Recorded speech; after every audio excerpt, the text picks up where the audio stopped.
Welcome back to Netrush Report, where we bring you the real stories behind the matches, the emotions behind the athletes, and the truths hidden beneath the headlines. Today's story takes us deep inside the bond between Carlos Alcaraz and Juan Carlos Ferrero, a partnership built on passion, trust, and unshakable loyalty, now tested by public speculation and false rumors. It began quietly. No dramatic announcement. No press release. Just a subtle absence. One that fans quickly noticed. When Carlos Alcaraz showed up at the Laver Cup without Juan Carlos Ferrero by his side, tennis fans immediately began to speculate. At first, people assumed Ferrero was simply resting. But then came the Japan Open, and once again, no Ferrero.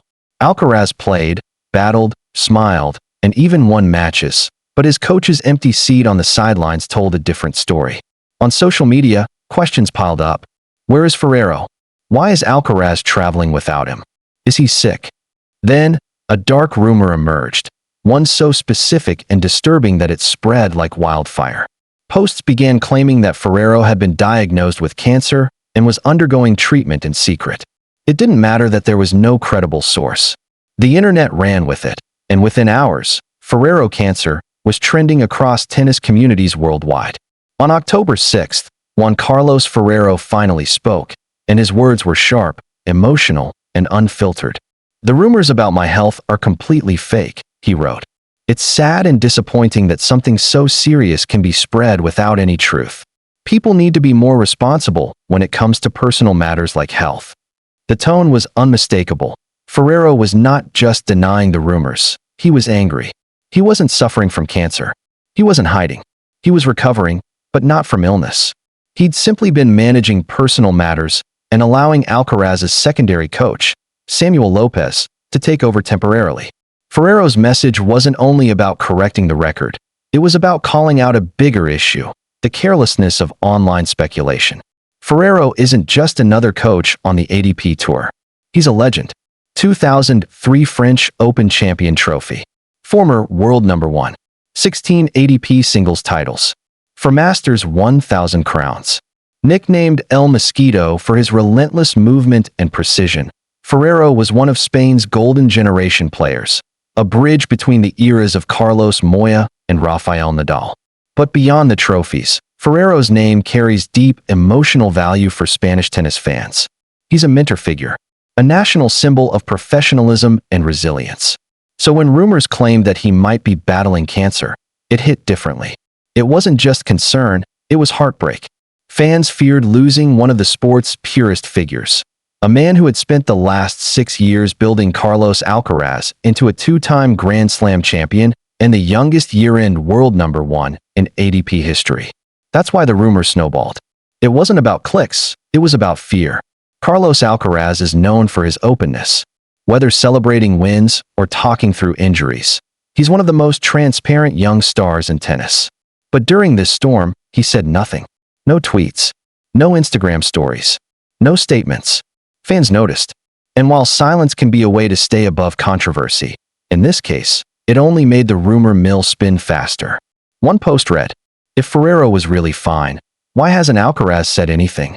Another claimed, "Carlos is hiding something. This doesn't look right." In reality, Alcaraz's silence was a sign of respect. He didn't want to speak on his coach's behalf. He knew the speculation was baseless, and he wanted to let Ferrero address it when the time was right. When Ferrero finally did, Alcaraz was quick to like and support the post, silently standing by the man who shaped his career. So what really happened? According to Spanish media and sources close to the Alcaraz team, Ferrero had been dealing with minor personal and physical issues that required him to take time away from traveling. He had already missed parts of the season. Rotterdam Open, February, due to a bad cold. Monte Carlo Masters, Samuel Lopez took over. Queen's Club, June, missed for undisclosed reasons. Tokyo and Laver Cup, September, skipped due to ongoing recovery and rest. This pattern shows a coach pacing himself, not one secretly battling illness. At 45, Ferrero is still deeply involved in Alcaraz's training plans and tactical development. But he's also learned the importance of balance after decades in the sport.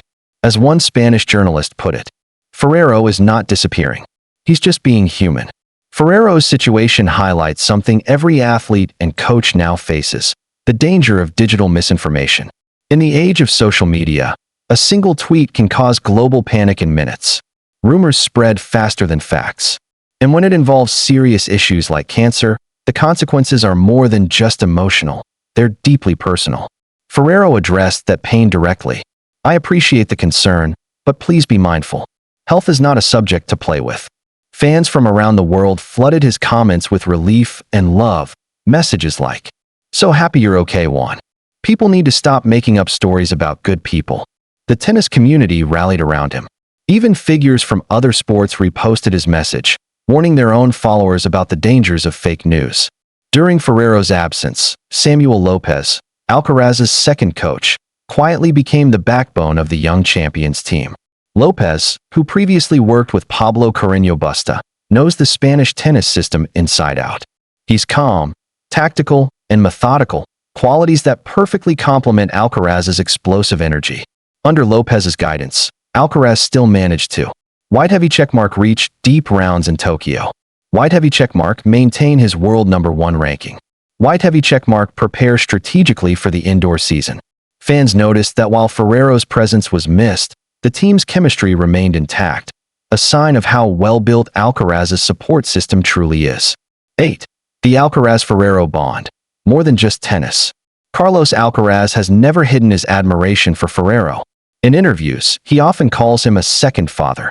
Their relationship goes far beyond player and coach. It's mentor and protege, almost like Nadal and Tony. In one heartfelt moment after winning Wimbledon, Alcaraz said, "Without Juan Carlos, I wouldn't be here. He teaches me everything, not just tennis, but life." So when the world began spreading false news about Ferrero's health, it wasn't just the coach being attacked, it was Alcaraz's heart. The 21-year-old reportedly called Ferrero daily during his time away, constantly checking in. That personal connection is one reason fans believe their partnership could define the next decade of tennis, much like Djokovic-Ivanisevic or Federer-Luthi. With Ferrero confirming that he's healthy and ready to return, the focus now shifts to the upcoming Six Kings Slam in Saudi Arabia, an exhibition tournament featuring 6 top players. Reports suggest Ferrero will rejoin Alcaraz there, marking his first courtside appearance since his short break. For fans, it'll be a reassuring sight. The two together again, smiling, strategizing, and doing what they do best: dominate. Meanwhile, Alcaraz will be eyeing another ATP title to close the season strong before heading into 2026 with fresh goals, possibly another Grand Slam, and a fight to retain the year-end #1 spot. Ferrero's denial wasn't just about shutting down a rumor. It was about reclaiming control in an age where narratives often spin without facts. By speaking directly to fans, he reminded everyone that the truth still matters, and that public figures, no matter how famous, deserve privacy and respect. It also reminded the tennis community of something essential. Behind every coach and player, there's a person, vulnerable to the same fears and pain as anyone else. As one journalist summarized beautifully, Ferrero taught Alcaraz to fight with class. Now he's teaching all of us how to face rumors with truth. The tennis world didn't stay silent.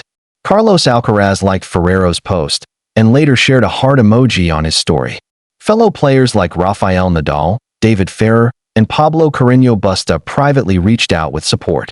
On Twitter, fans from every continent shared relief. "Glad to see Juan Carlos doing fine. Tennis needs more people like him."